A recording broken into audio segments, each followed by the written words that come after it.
Bismillahirrahmanirrahim. Assalamualaikum warahmatullahi wabarakatuh. Innal hamdalillahi nahmaduhu wa nasta'inuhu wa nastaghfiruh wa na'udzu billahi min syururi anfusina wa sayyiati a'malina. Man yahdihillahu fala mudhillalah wa may yudlilhu fala hadiyalah. Asyhadu an la ilaha illallah wahdahu la syarika lah wa asyhadu anna Muhammadan abduhu wa rasuluh. Qala Allah Ta'ala fi kitabihil karim, ya ayyuhalladzina amanu taqullaha haqqa tuqatih wa la tamutunna illa wa antum muslimun. Ma'asyiral muslimin, jamaah, bapak-bapak dan ibu-ibu, ikhwan wal akhwat rahimani Allah wa iyyakum jami'an. Alhamdulillah, kita bersyukur kepada Allah Subhanahu wa taala di kesempatan siang hari ini. Kita masih diberikan kesehatan, taufik dan hidayahnya.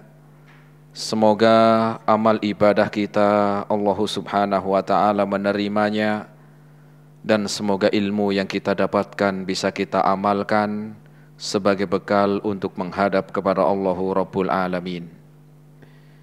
Kemudian salawat dan salam kita sampaikan kepada Nabiullah Nabi Muhammad sallallahu alaihi wasallam beserta keluarganya, para sahabatnya dan umatnya sampai hari kiamat nanti. Jamaah rahimani Allah wa iyyakum jami'an. Kita melanjutkan kembali di dalam kajian rutin dengan bahasan dari kitab Kaifa Takunu Miftahan lil Khair. Kitab yang ditulis oleh Syekh Abdul Razak bin Abdul Muhsin Al-Badr hafidhahu ta'ala, di mana pembahasan tentang pintu-pintu kebaikan atau dengan bahasan-bahasan yang berkaitan di dalam keutamaan-keutamaan seorang di dalam beramal untuk membuka pintu kebaikan. Kita akan melanjutkan, yaitu pintu kebaikan yang kelima. Lihat bukunya yang sudah pegang, halaman 47. Halaman 47, bahasan kelima, yaitu berupaya keras menjauhi diri dari dosa. Naam, silakan dibaca Mas Hafid.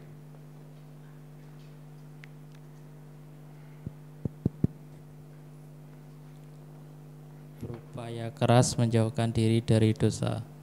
Selain menjaga perkara-perkara fardu dan yang wajib, sarana lainnya yang bisa menjadikan kita pembuka pintu kebaikan dan penutup pintu keburukan, yaitu berusaha keras supaya tidak terjerumus ke dalam dosa, serta menjauhi sumber-sumber kemaksiatan dan perkara yang diharamkan.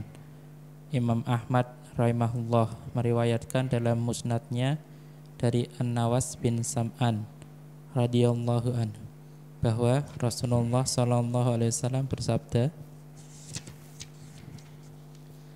Innallaha daraba masalan siratan mustaqima wa ala janbati sirati abwabun wa ala abwabi suturun murhatun wa fi awwali sirati munadi yunadi ya ibadallah udkhulus sirata wa la ta'uju wa min jawfis sirati wa fi lafdi wa min fawqi sirati munadin yunadi ya Abdullah la taftahil bab fa innaka in fatahta talij summa bayyana zalika faqal wa amma siratu fahuwal islam wa amma surani fuhududullah wa amal abwabul lati alaiha suturun murhatun famaharimullah wa ammal munadil ladhi yunadi min awwali sirati fa kitabullah wa amal munadil ladhi yunadi min jawfi siratin aw min fawqi sirati fawaidullahi fi qalbi kulli muslim.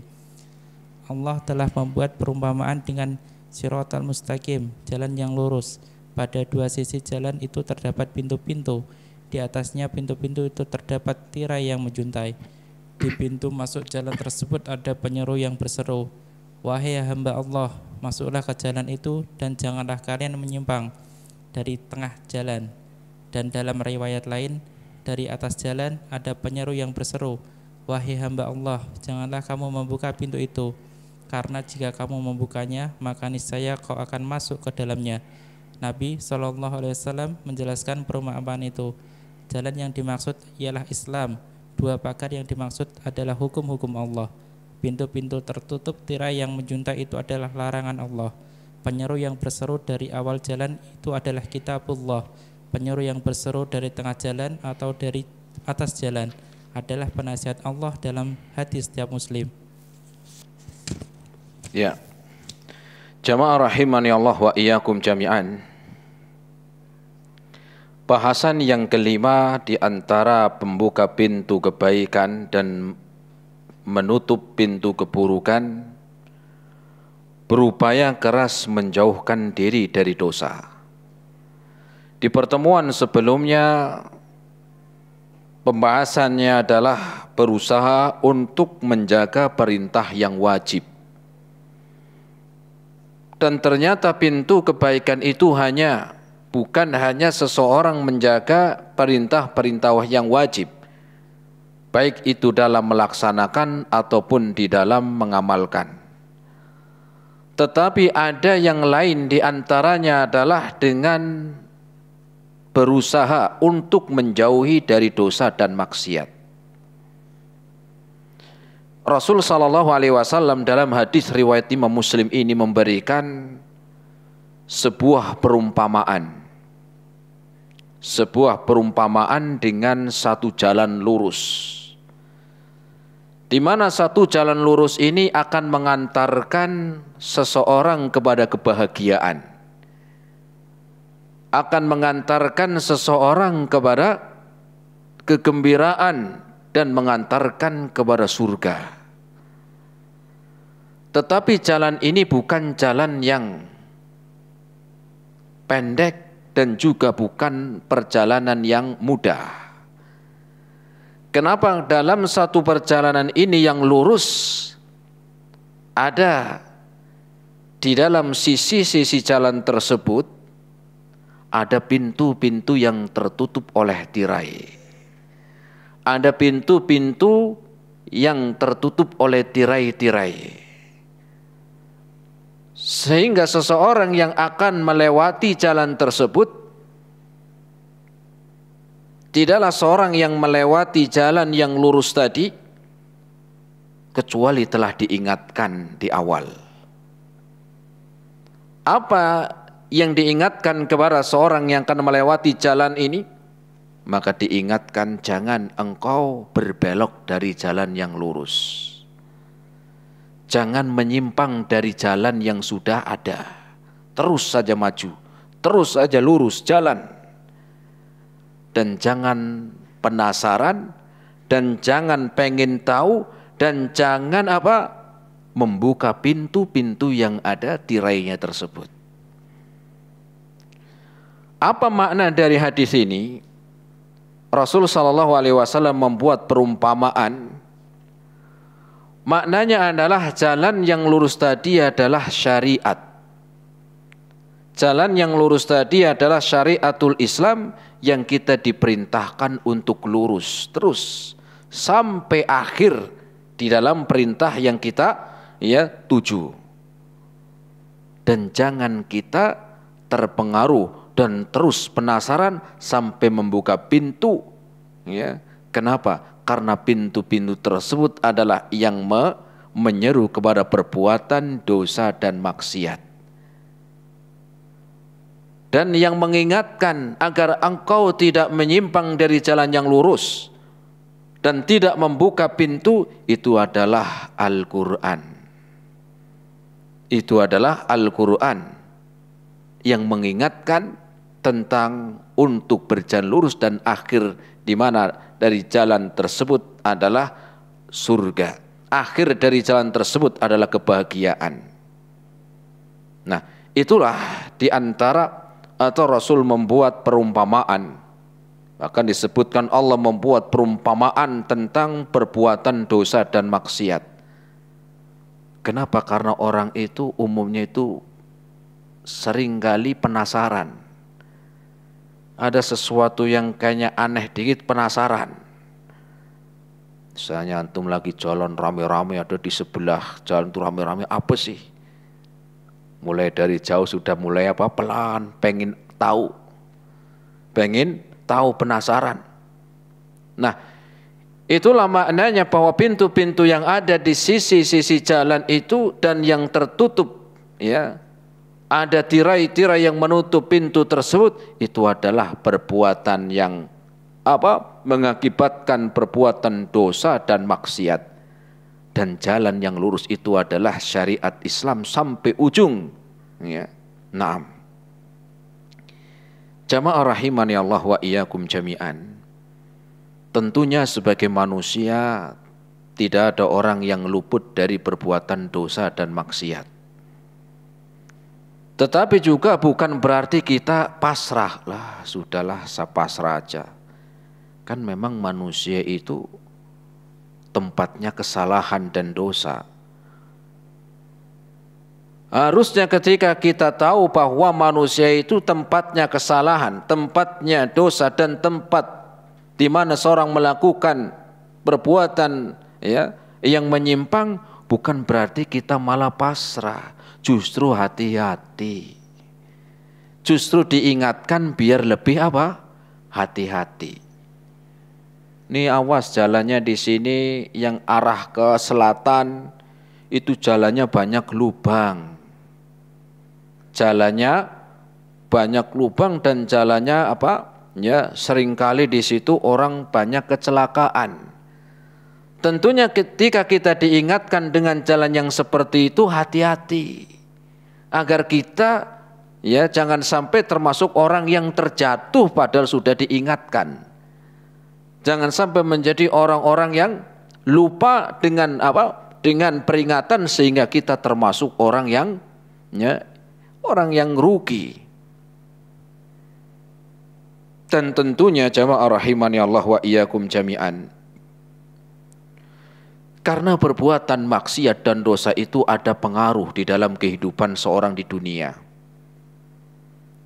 Perbuatan dosa dan maksiat yang dilakukan oleh seseorang memiliki pengaruh. Baik itu pengaruh yang dia rasakan ketika itu ataupun setelahnya. Sehingga ada yang mengucapkan atau mengatakan, ada seorang alim yang mengatakan, innila a'sillaha fa'aradhalika fi khuluqid dabati wa mra'ati. Sungguh ketika aku berbuat dosa dan maksiat, aku melihat pengaruh yang ada pada diri pasanganku dan juga dalam kendaraanku. Maknanya apa? Bahwa perbuatan dosa dan maksiat yang kita lakukan itu ada pengaruh.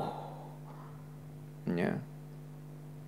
Mungkin bisa ya, memunculkan berbagai macam kegelisahan, hidupnya itu gelisah, hidupnya itu enggak tenang, ya.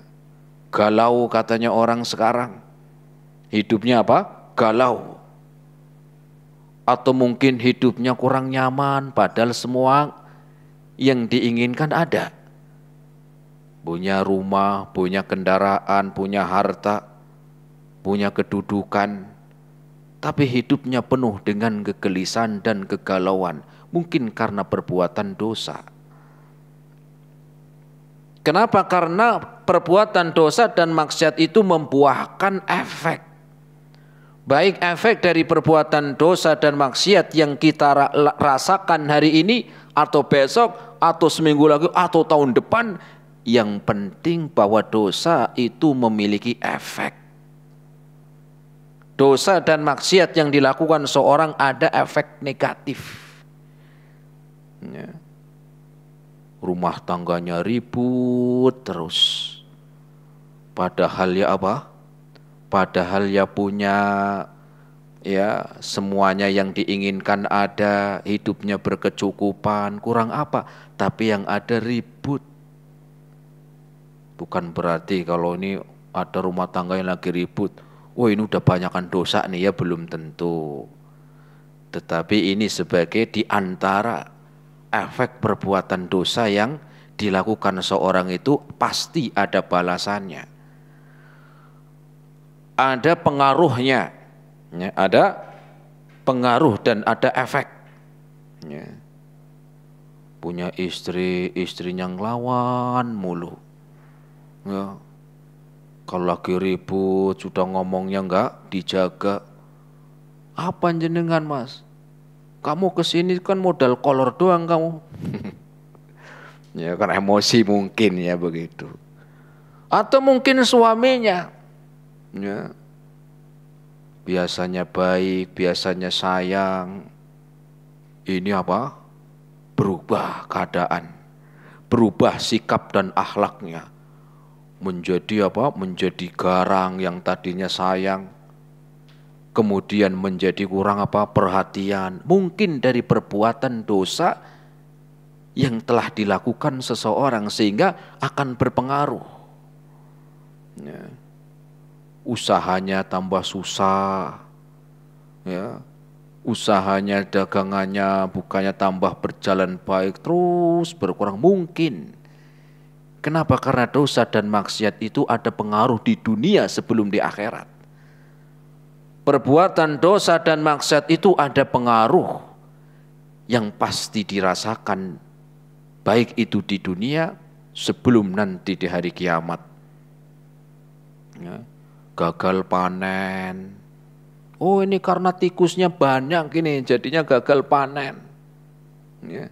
Iya itu diantaranya, tetapi mungkin enggak kita itu berpikir bahwa dosa itu juga ada pengaruh. Sehingga harusnya kita itu peka, cepat tanggap, paham dengan pesan-pesan yang Allah kirim. Bukan langsung ketika ada sesuatu yang tidak kita inginkan, usaha yang berkurang, panen yang gagal, langsung cari kesalahan orang. Langsung cari kambing apa? Kambing hitam. Coba berpikir, mungkin ini karena perbuatan dosa saya.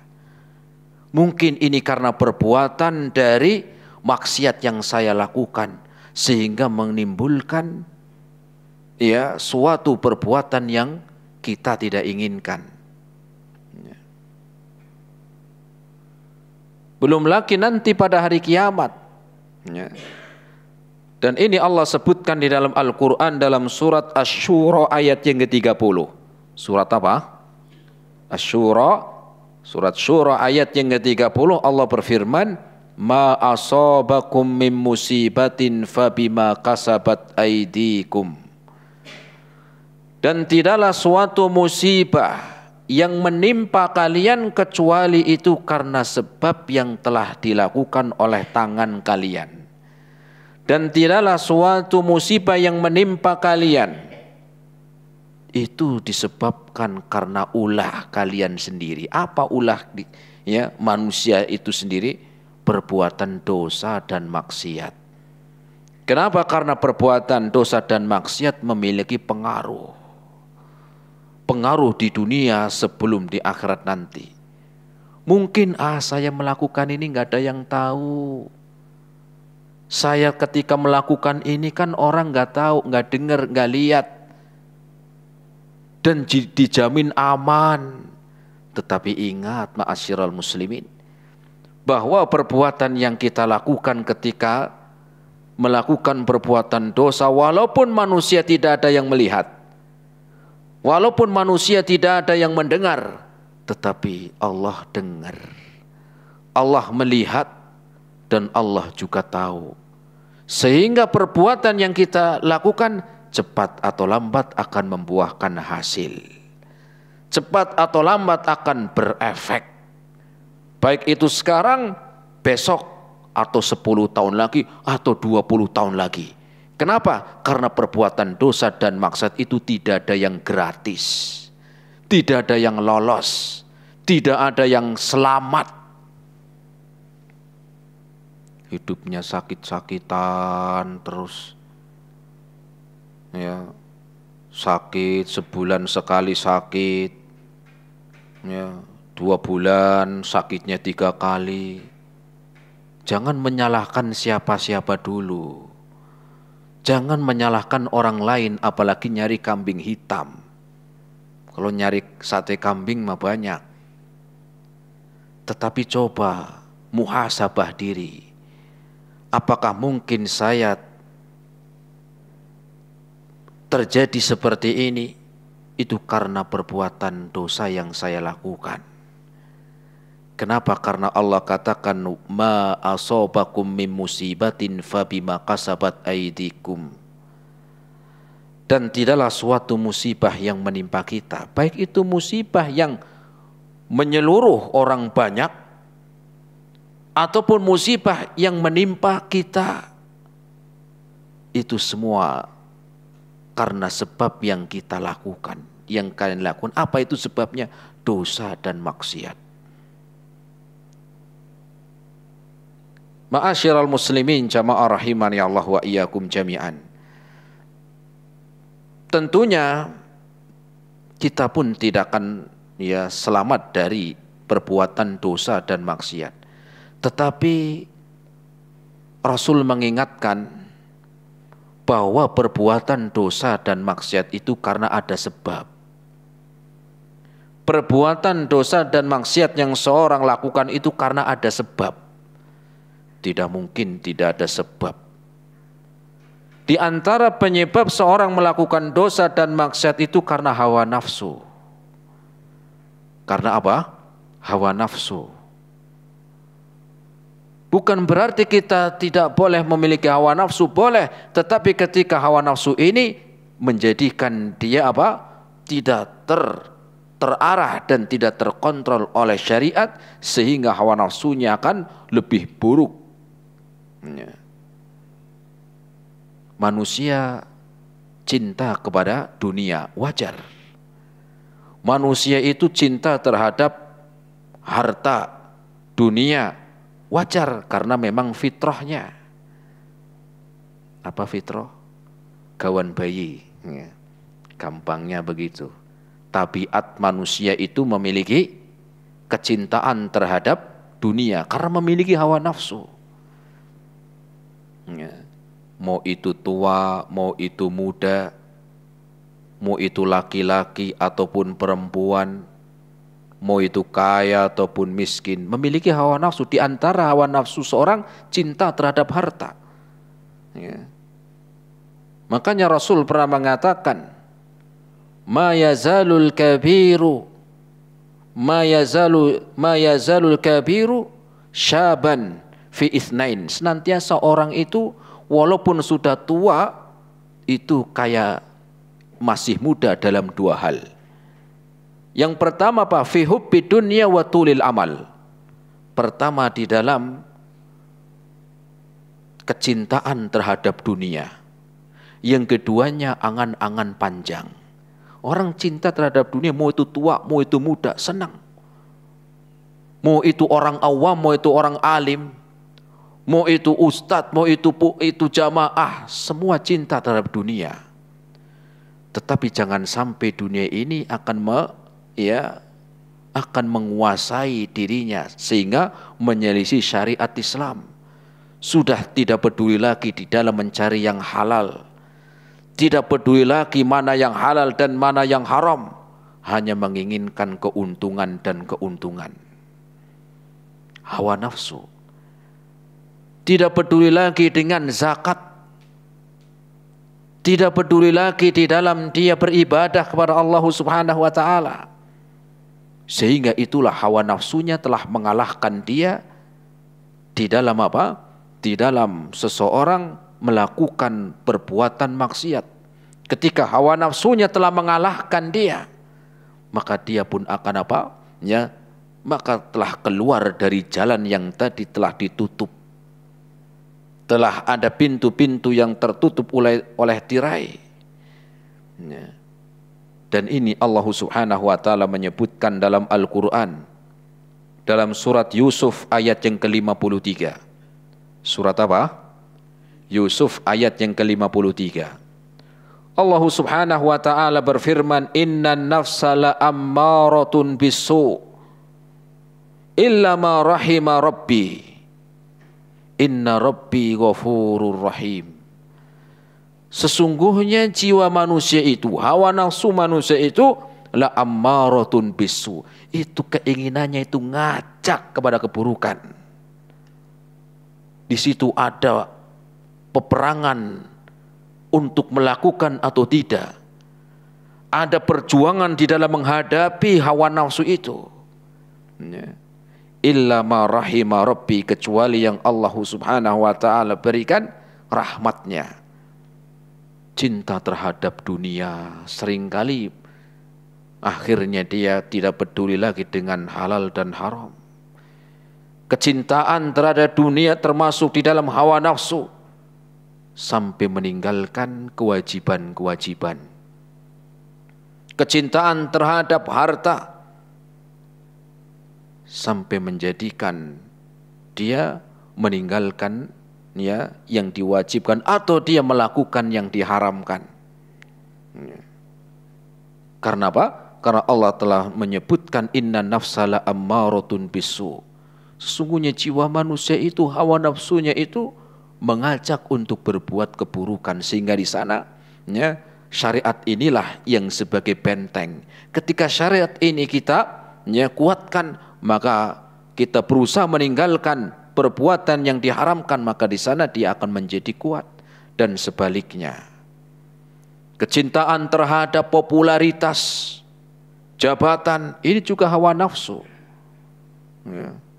Betapa banyak orang menginginkan popularitas, ketenaran, jabatan, kedudukan, sudah tidak mengenal lagi hakul muslim alal muslim.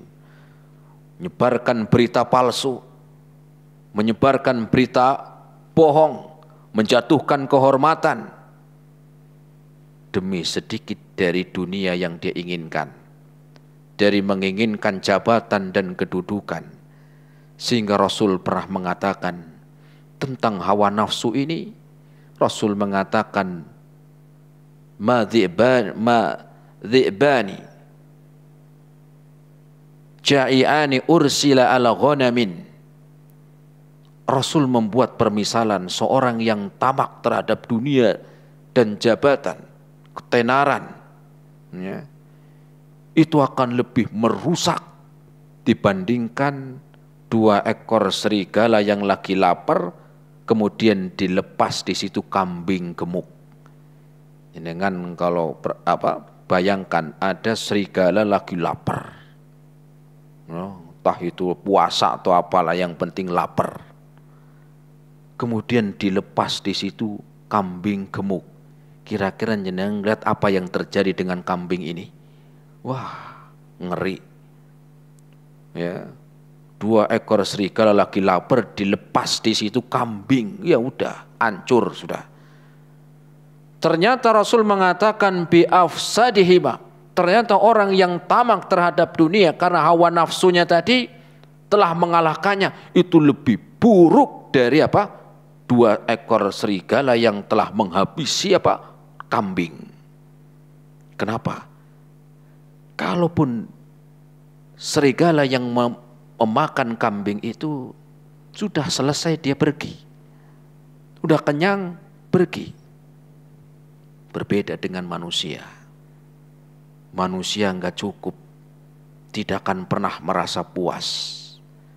Seandainya manusia punya 1 gunung emas, maka hawa nafsu itu akan mengajak untuk pengen memiliki 2 gunung emas.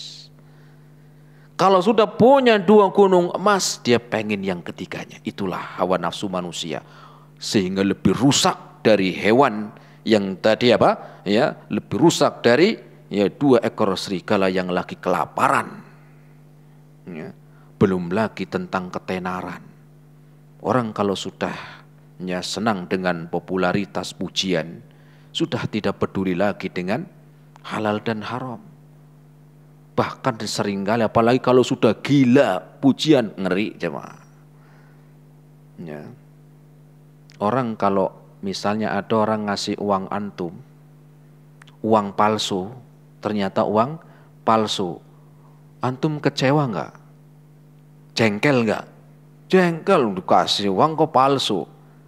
Tapi kalau orang sudah cinta dengan pujian, gila pujian, maka pujian palsu enggak jengkel. Ngomong ke jenengan, Pak, jenengan semakin tua aku semakin ganteng je Pak. Atau Bu, jenengan semakin umurnya bertambah aku semakin cantik Bu. Jenengan jengkel enggak Bu? Oh enggak jengkel. Oh masa iya ya? Umumnya orang namanya umurnya bertambah ya bukan malah tambah cantik. Tetapi itulah terkadang seperti orang yang cinta terhadap dunia. Kalau dikasih uang palsu kesel, tapi giliran dikasih atau dipuji palsu, pujian palsu, senang. Itulah ibaratkan ya hawa nafsu manusia jemaah.